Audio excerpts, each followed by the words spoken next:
This is Margaret Cho, and you're listening to Everything Fab Four on Salon.com.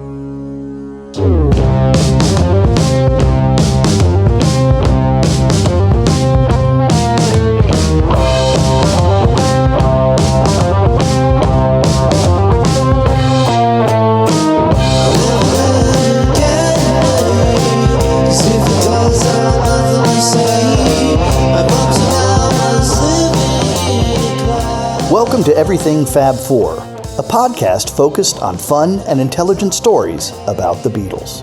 I'm your host, Ken Womack, music culture columnist for Salon.com and a Beatles scholar and historian. No other band, or popular phenomenon for that matter, has enjoyed the global impact the Beatles have and continue to have more than 50 years later. They are part of our human fabric. They created music that continues to bring people together, and just about everyone has their own Beatles story to tell, some that are surprisingly deep and unexpected. This show seeks to draw those stories out in interesting and insightful ways. Remember, it's a Beatles world, and everyone has a story. All the stars lined up, but the music had us, and when they walked out on that stage, there was no way that anybody who was of a certain age wasn't going to be watching. You know, the great thing about Sullivan was we all sat around a television as a family in those days. There wasn't a TV in every room. There was one television, and Sunday nights at 8 was sacrosanct. It was always a pleasant surprise as to who had promoted at the front of the show. Today's guests are Margo Precht and Andrew Solt, who join us for a special episode devoted to celebrating the 75th anniversary of the Ed Sullivan Show and its lasting impact upon American culture. The granddaughter of Ed Sullivan, Precht is a documentary filmmaker as well as a UCLA graduate with a degree in sociology. Her latest project traces her grandfather's life and work as a television pioneer who reigned as the medium's longtime tastemaker. In particular, Precht's documentary explores a little-known aspect of Sullivan's legacy, which involves his radical dedication to diversity that would act as an inflection point for igniting conversations about race in America. Andrew Solt is an Emmy and Grammy-winning producer, director, writer, and documentary filmmaker. Over the years, Solt has released a number of documentaries about the history of rock and roll. His collaboration with television documentarian and producer David Wolper included their work together on Imagine John Lennon in 1988. In 1995, Solt served as executive producer for Time Life's 10-episode The History of Rock and Roll, which documented rock music from its early years through the advent of U2 and Nirvana. Later, in 2001, Solt worked with Yoko Ono, Greg Vines, and Leslie Tong on the Grammy Award-winning Gimme Some Truth, the making of John Lennon's Imagine album. In 1990, Solt purchased the rights to the Ed Sullivan Show library, which consists of more than 1,000 hours of kinescopes and videotapes that CBS broadcast between 1948 and 1971 on Sunday nights. Included in the archive are over 10,000 live performances by virtually every popular entertainer of the post-war era, highlighted, of course, by appearances from Elvis Presley and the Beatles. Welcome, Margo Precht and Andrew Solt. One of the hallmarks of our show is that we interview folks about their Beatles origin stories, and guess what? The number one answer for folks of a certain age is February 9th, 1964. Bar none, our guests it's as though they've been waiting all their lives to share their experiences about this formative moment. And I might as well ask both of you this very question. And I know you'll have very different answers, but Andrew, February 9th, 1964. What are the memories of the... Well, and I know I'm talking to the director of the Heroes of Rock and Roll now, so... Well, it was the pivotal moment. It was just leading up to it, I remember, was so exciting because the Beatle album was playing. The music was everywhere on Top 40 radio. but we never saw what they looked like in terms of walking, talking, singing, moving.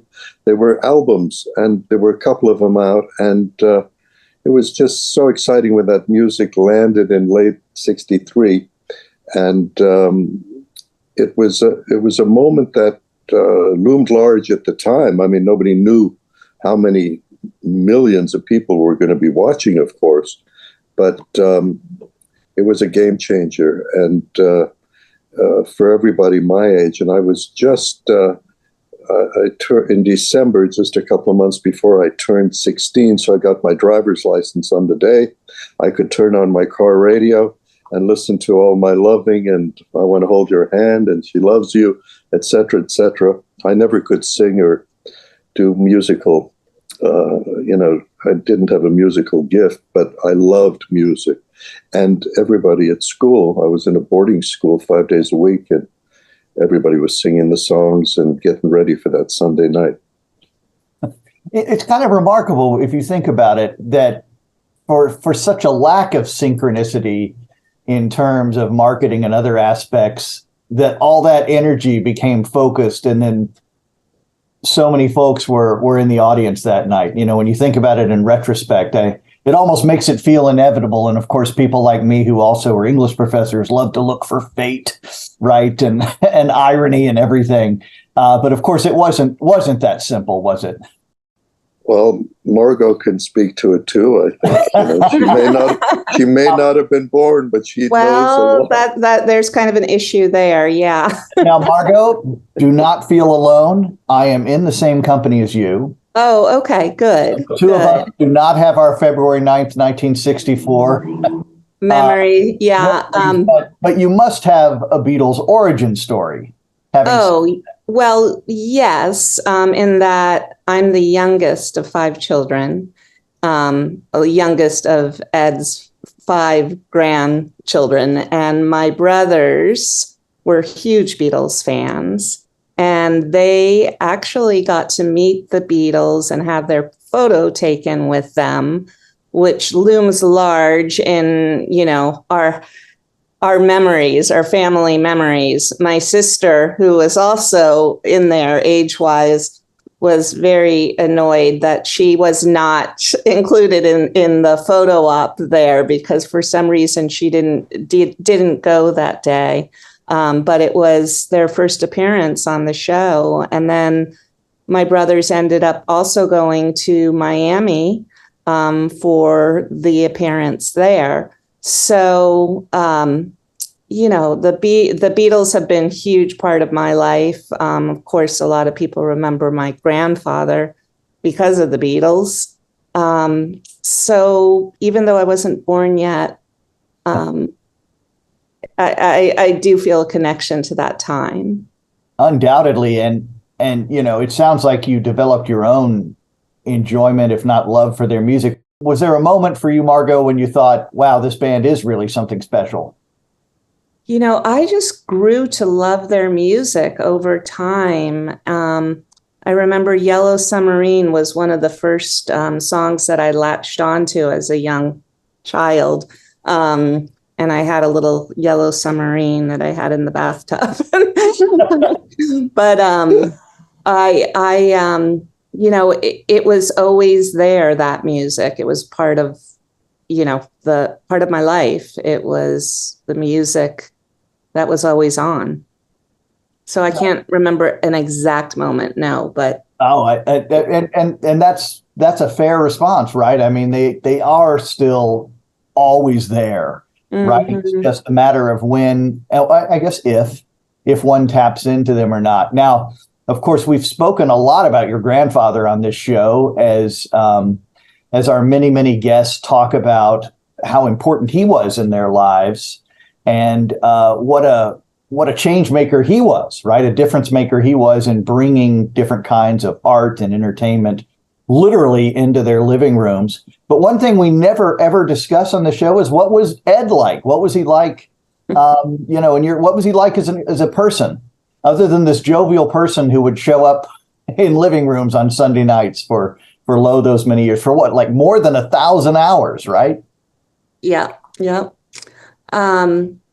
My grandfather, I believe, really, he loved people. He loved engaging with people, and he loved talent. As a grandfather, we lived in New York at the time, and my grandmother and grandfather would be over a lot. But he was always deep in thought, usually, probably thinking about his show and, all the issues that come up producing a show like that.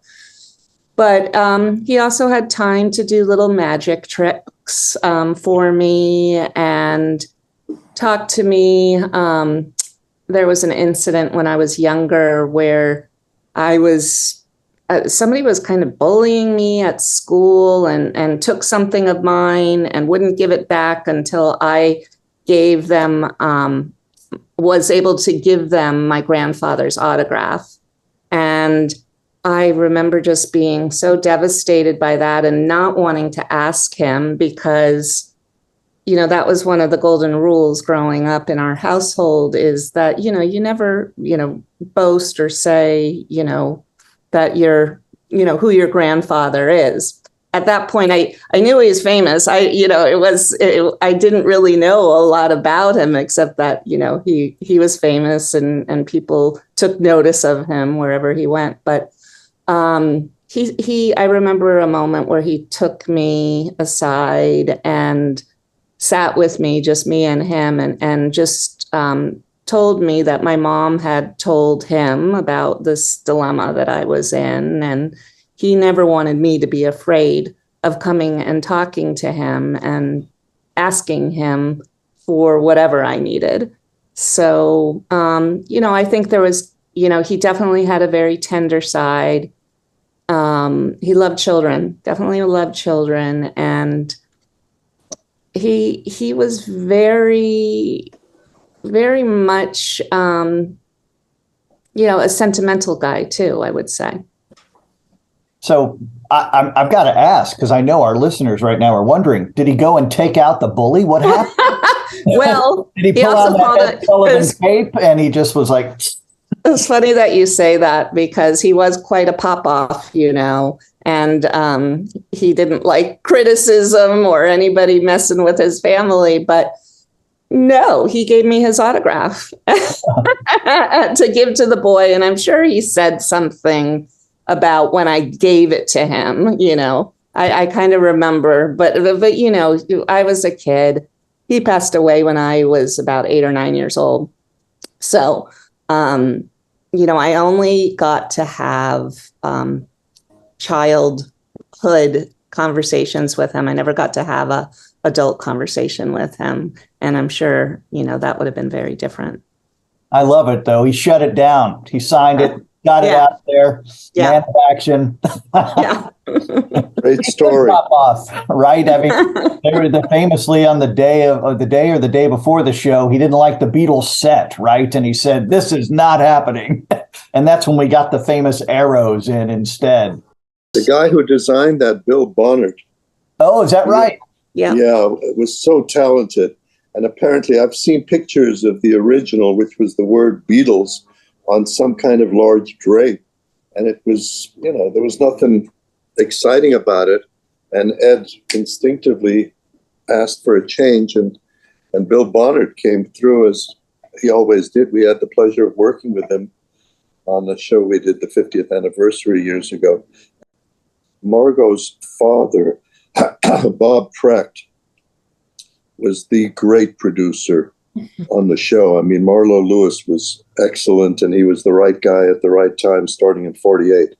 But when Bob came in, and Bob took over the show for at least, I think, half of its 23 years, Margo, you're better in these details. But yeah. Bob changed the show, upgraded the show, and made it what it really is today.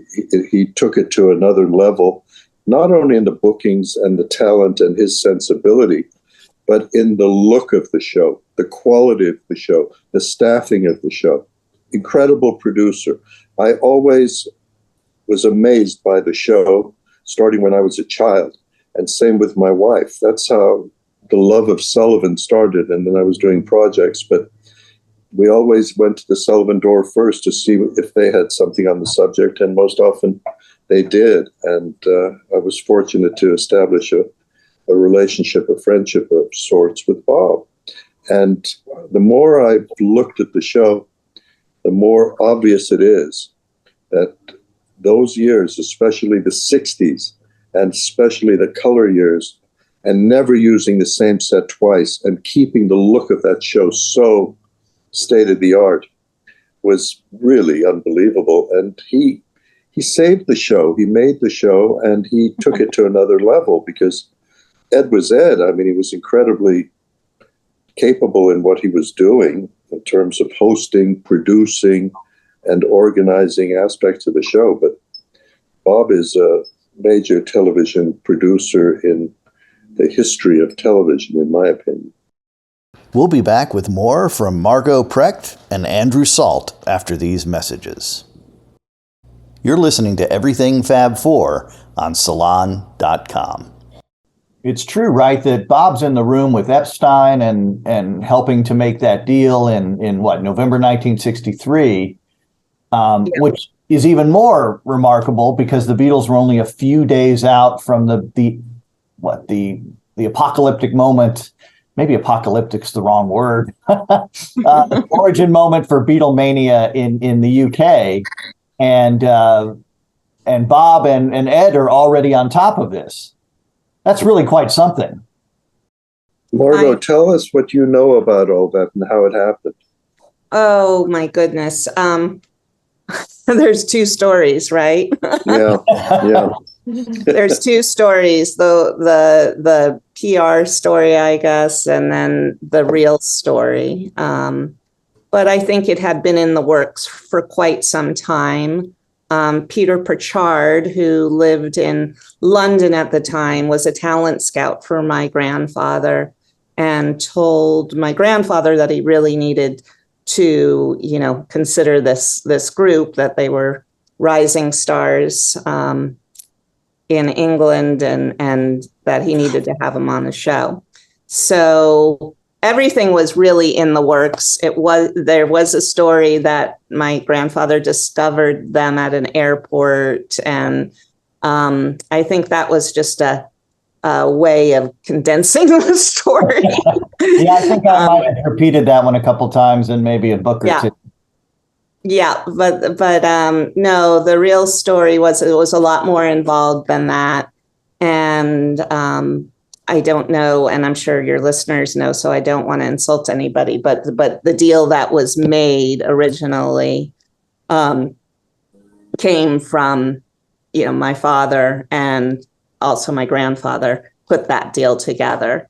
And I know my dad was a little shocked when he learned, the deal that my grandfather had just agreed to. I guess that happened a lot because sometimes wires get crossed, but no, I know that my dad at the time didn't really think much of this event, but it's become history.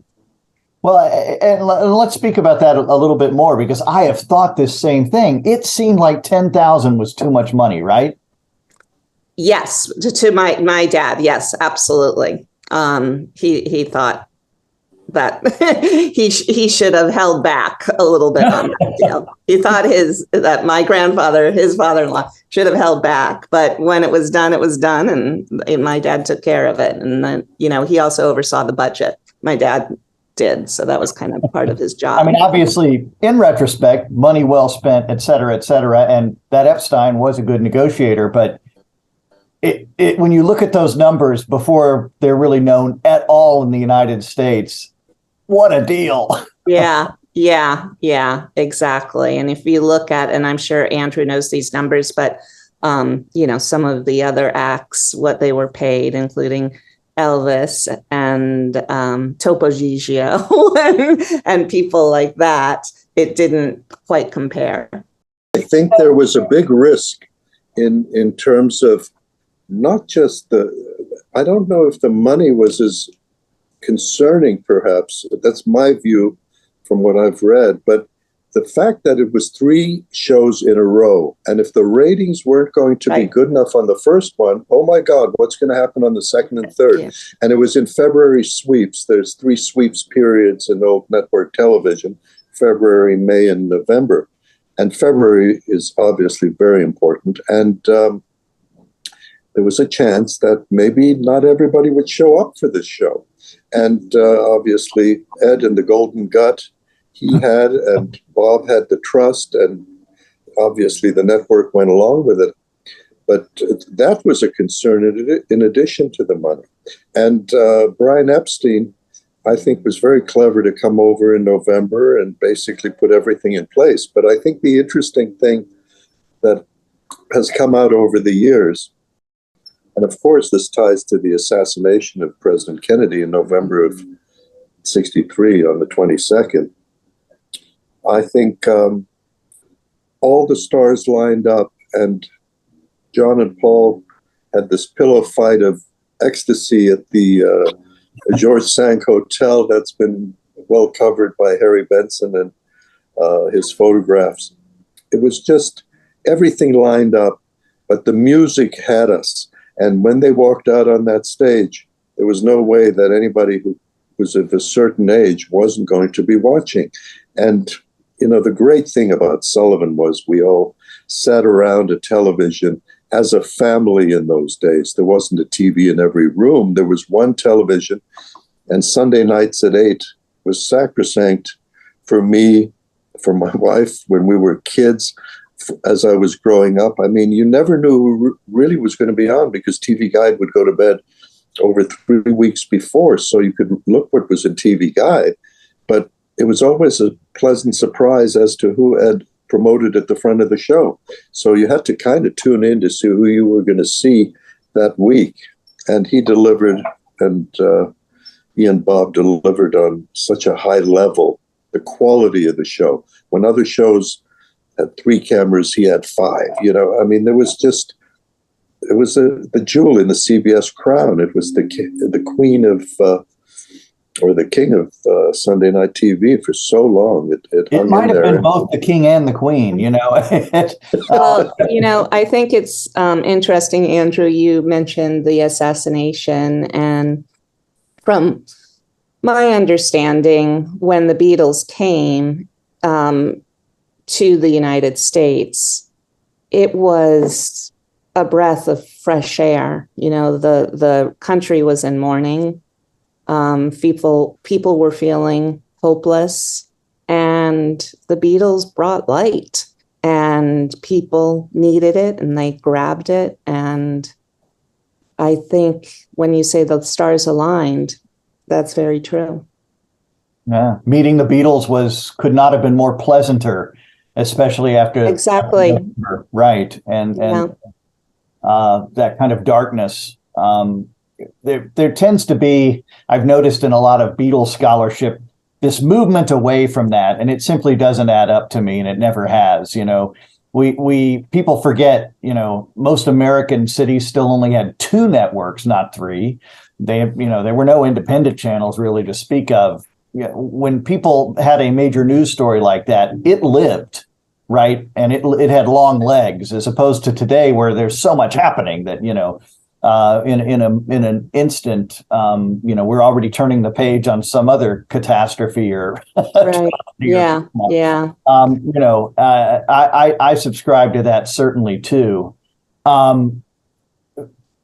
wonder if we could speak a bit about just how large, and especially in a certain sense of being a tastemaker, the show loomed for so many years.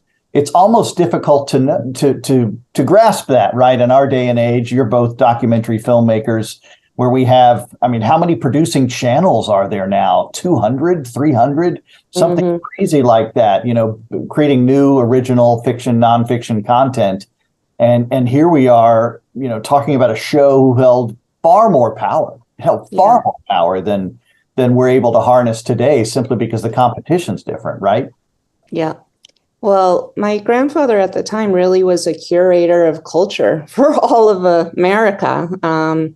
If a person or act was on his show, and my grandfather, gave him that nod, that this is somebody you need to watch, then, and you should appreciate this person, people listened. And it was huge because of the audience. When television was more communal than it is at all today. Now it's very fragmented. But it was a very different time, very different than it is now.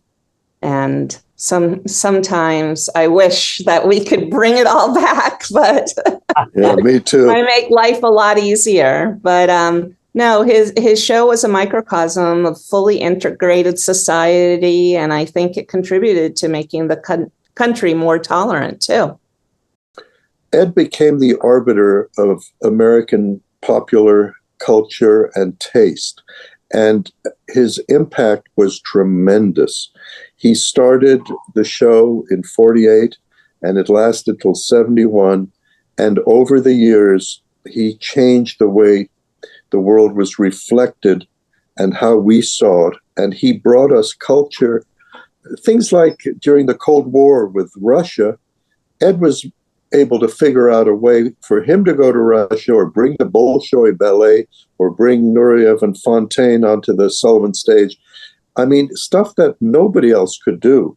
There is nothing like the Sullivan Show, not only in America, but anywhere in the world, because where else did you get the lineup of the most amazing talent from day one until the end? And it really reflects our world of those two key decades, the 50s and 60s, and Elvis's importance and what that moment was for Sullivan and the show and for America and the controversy and how Ed faced it and dealt with it and benefited from it and really liked Elvis. And then Colonel Parker was contacted by Brian Epstein, who said, how do I get this done? What's the best way? And he said, Sullivan, get on the Sullivan Show. And then, of course, Elvis was on 3 times, but he couldn't do 3 shows in a row because he was making a movie at Fox, Love Me Tender, and he was back and forth. So, he went to New York for some of the shows. Well, the first one was here in Hollywood. Ed, unfortunately, had a car accident, so it was introduced by Charles Lawton. But it was also another huge moment. 60 million people saw that. When the Beatles came to America, 73 million people tuned in. It was something like an 86 share. So CBS was the only place you could see that moment. It wasn't like a news event. So it was a news event in time and such an influential moment for so many great artists. When you talk about Bruce Springsteen, it was the Elvis moment, but then of course it was the Beatles moment. Everybody in popular music and, rock and roll or, the foundation of all the music that we love today came really from the Sullivan Show. And that was because Ed opened the doors and he decided that if you had talent, you got a shot in the spotlight on his show. He wasn't going to deny you. And if you were good and the audience reacted well, you came back. So, he was thinking big picture all the time and how to satisfy 3 or 4 generations in America's living rooms.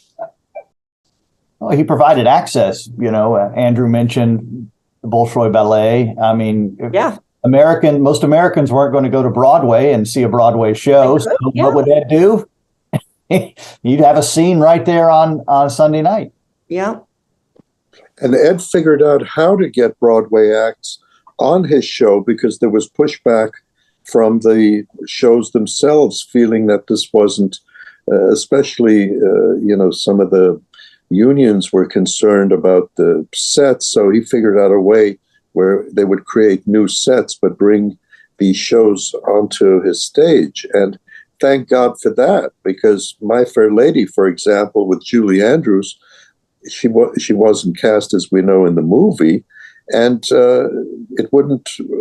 her incredible performances in 1956 from My Fair Lady, or Richard Burton and Julie Andrews doing Camelot. The Camelot was not that well reviewed at the beginning, and Ed was thinking, this show is great. And he was very close with Lerner and Lowe and Rodgers and Hammerstein and all of the great composers, Cole Porter to the Gershwins you can go down the list. It's everybody. And he said, let's do something on Camelot. And suddenly there were lines around the block, and they sold $1 million worth of tickets over a week or something. And he changed what was successful. He impacted the culture continually. And he took pleasure in the fact that he was giving America something that nobody else was giving them. And he was satisfying the kids with Topo or with the Muppets. Jim Henson's body of work on Sullivan is just phenomenal. And it's what led to his tremendous success.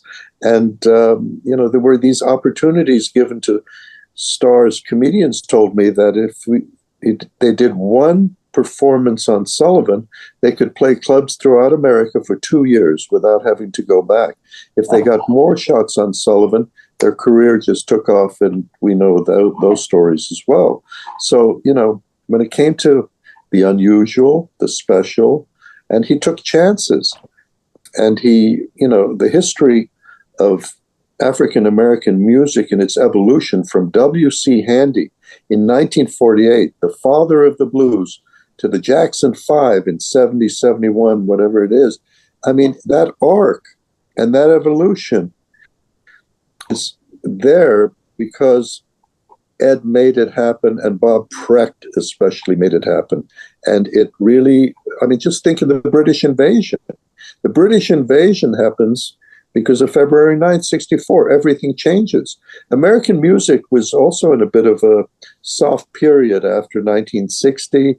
There had been the payola hearings, and then there was the time of the Billies and the Bobbies and all the solo acts, and the music softened. It wasn't as edgy as the rock and roll of Bo Diddley or Elvis or Buddy Holly or all of the great stars from the 50s. And Ed made that happen.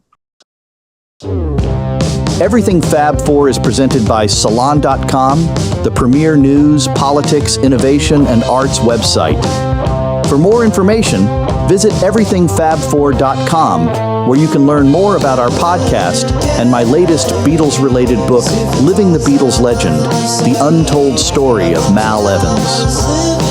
The Everything Fab Four theme song, Seize the Day, is provided courtesy of Black Rabbit, the high-octane Beatles cover band, an innovative psychedelic rock project from Rockaway Beach, Queens in New York City. Like what you heard today on Everything Fab Four? Be sure to subscribe, give us a rating, and recommend the show to your friends. Plus, you can follow us on Facebook and Twitter at EF4 Podcast. Distributed by Salon.com, Everything Fab Four is a Wonderwall production. Remember, it's a Beatles world, and everyone has a story.